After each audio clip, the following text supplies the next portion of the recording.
வணக்கம் உறவுகளே, அருவி சேனலுக்கு வருகை தந்த அனைத்து நல்வுள்ளங்களுக்கும் என் மனமார்ந்த நன்றிகள்.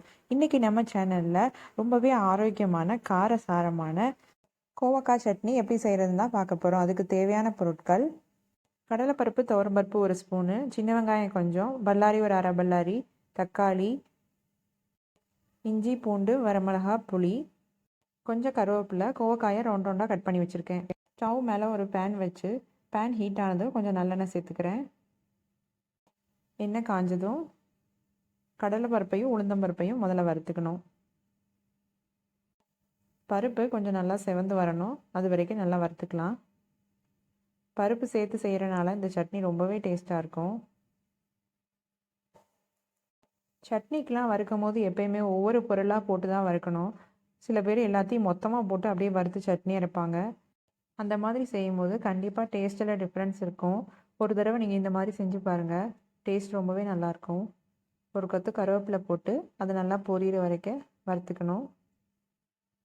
அதுக்கப்புறம் குட்டி குட்டியாக கட் பண்ணி வச்ச கோவக்காயை போட்டு நல்லா வறுத்து எடுத்துக்கணும். கோவக்காய் ஓரளவுக்கு சுருங்கி வந்ததுக்கப்புறம் வெங்காயம் சேர்த்துக்கணும்.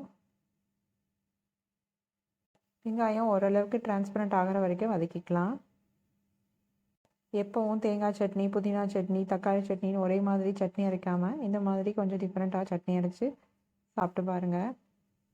இது இட்லி தோசைக்கு மட்டும் இல்லை, சப்பாத்தி, பூரி, சாதம், தயிர் சாதம், வெரைட்டி ரைஸ் எல்லா சாதத்தை கூடயுமே நல்லாயிருக்கும்.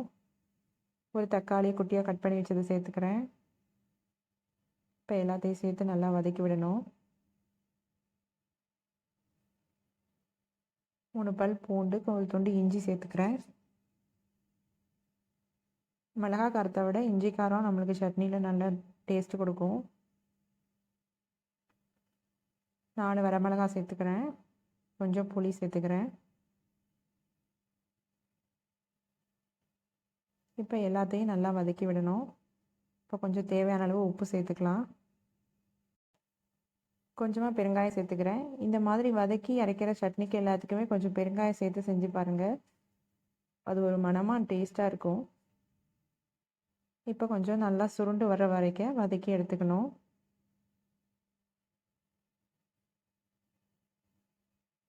ரொம்ப மேஷ் ஆகிற மாதிரி வதக்கக்கூடாது, அது மாதிரி 1-2 வதக்கியும் அரைக்கக்கூடாது. நம்ம போட்ட எல்லாமே ஓரளவுக்காவது வதங்கி வந்திருக்கணும். இப்போ இது எல்லாத்தையும் ஒரு மிக்ஸி ஜாருக்கு மாற்றிக்கலாம். கொஞ்சம் சூடு ஆறுனதும் அரைச்சிக்கலாம். அருமையான கோவக்காய் சட்னி ரெடி.